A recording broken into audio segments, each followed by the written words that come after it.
Dr. Fauci. Hello. Buddy. Hi guys. How you doing? We're so Wonderful. good. Doing well, thank you. Good. We love you. So, Dr. Fauci, this is the fastest vaccine in human history. People want to know, did we undermine the safety of the vaccine because it was done so fast and without long-term studies? Okay, so that's a great question. It's the most commonly asked question. There was no cutting corners.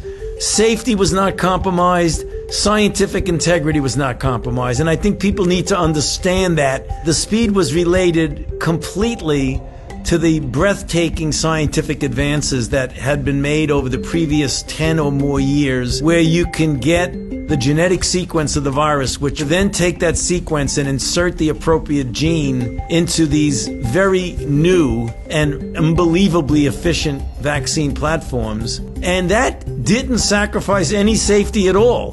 That was purely a technological advance.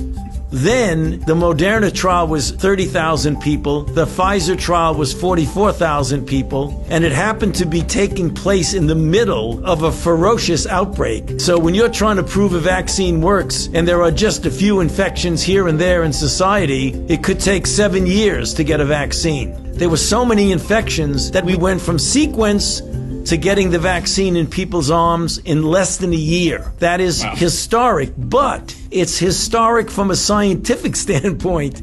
There was absolutely no cutting of corners at all. So you're saying that there's no chance that there's some weird side effects that are going to pop up 3 years down the road? The chance of that happening is spectacularly low. And let me tell you why. If you look at the history of all vaccinology and you say, when did these so-called longer-term effects occur? The overwhelming majority, 90+% of them, occur between 30 and 45 days after the vaccine trial ends. That is the reason why the FDA said that in order to make an emergency use authorization, you had to wait 60 days from the time 50% of the people in the trial got their last dose. So if you wait 60 days, you're already beyond when essentially all of the long-term effects occur. I've never seen one where I get vaccinated in 1982 and I get a toxic effect in 1986. I mean, I've never seen that happen with any vaccine. Wow, that's amazing. Okay, I'm going to ask you a question here. Can I still infect someone else after I get the vaccine? And do I have to keep wearing a mask after I get it? The answer is yes, and I'll explain why. It is still conceivable that you could get infected and be asymptomatic. And even though the vaccine protected you from getting sick, it didn't protect you from getting infected. So you may not even know that you're infected and be completely asymptomatic and then spread it to somebody else. I think that's been the scariest part of this whole pandemic, is that I could totally have it and not know, and that terrifies me. We can pull back on masks when we get such an overwhelming proportion of the population is vaccinated that there's herd immunity, which means that the level of virus is so low that it's not a threat. What percentage of people need to get the vaccine for us to achieve that? You know, we don't know the exact number, but we can make a back of the envelope calculations that it's somewhere between 70 and 85% of the population needs to be vaccinated to get herd immunity. Here's, some people, there's a lot of people talking about things out there. Some people think maybe it would be easier to just achieve herd immunity by letting the virus spread rampantly through the population. What do you think about that? Okay, well, that's maybe the worst idea. Okay. I don't want to compare it to anything. I don't want to insult anybody. It's not my question. It's just a question that I read and I'm relaying to you because you're the expert. Do you read it on Facebook, Keith? I did read it on Facebook. The general level of herd immunity right now in the country, the last time the CDC looked at it was like 10%, 12%. Some cities like New York, it was 22% because New York got hit so badly in the beginning. So let's say that the level in the country today, let's say it's 20%. So with 20% of the people infected, we've already had 352,000 deaths. To get to 80, you'd have to have 4 times as many people. So are you willing to accept 1.2 million deaths in order to get to herd immunity? I don't think so. So the road to herd immunity is a vaccine, not just letting people get infected.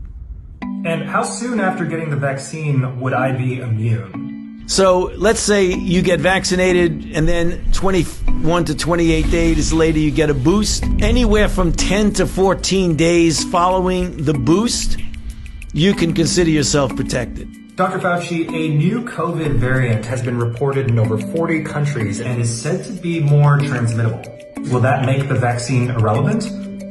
That has a mutation which is causing the virus to be much more easily transmissible from person to person. According to the Brits, who've looked at it very carefully, and we will also be doing the same thing, they find that the mutation does not make people sicker or even more people dying, nor does it seem to interfere with the protection that's afforded by the vaccine. So the only thing that's functionally different, it appears to spread more easily. My fiance Maggie, she actually got the vaccine already at work. They've been prioritizing nurses. For me, there's like a lot of contrasting information out there. Like, I'm immunosuppressed and I don't know, am I supposed to get it? You can take a vaccine. The only time an immunocompromised person should not take a vaccine is when it's a live, attenuated vaccine, because the virus can then replicate a lot in you and not stop replicating the way a person who has a normal immune system would be. But you should get vaccinated, because even though the immune compromise may not get you to have as robust a response, a less than robust response is better than no response. So go get vaccinated. Some protection is better than no protection, yes. Learned that in college. Stop, guys. Stop. I have a newborn child. We just got his 2 months vaccines for all of the other stuff, but I've been really worried about COVID. When can my kids get the vaccine? Do they need to get it?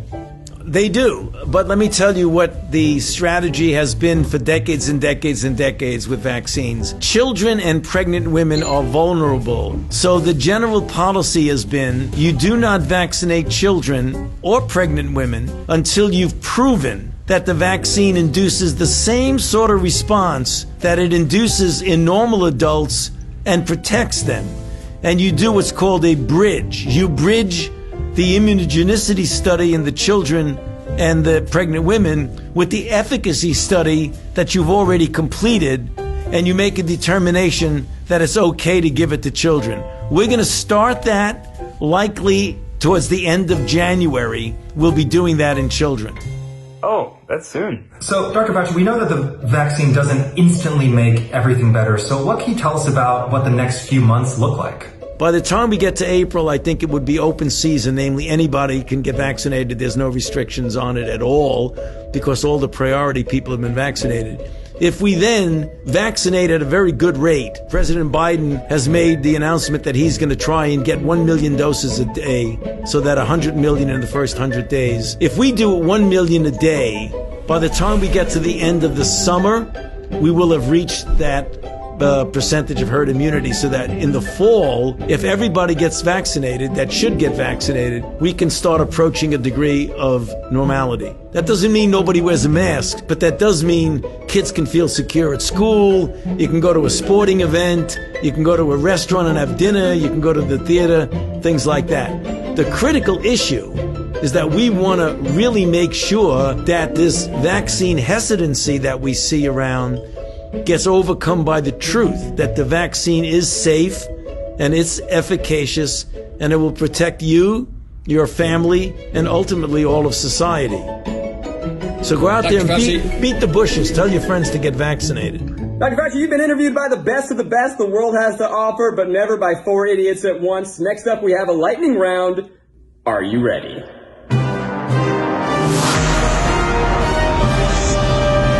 Lightning round. These are some of the most widely believed COVID vaccine conspiracy theories on the internet. Okay, Dr. Fauci. Are you lying when you said you got the vaccine? No? Right here. Does the COVID vaccine cause COVID? Absolutely impossible. Are the vaccine ingredients more toxic than COVID-19 itself? Absolutely not. Will the vaccine change my DNA? Absolutely impossible. Well, do the vaccines deliver a microchip with barcode into my arm to keep a track of me wherever I go?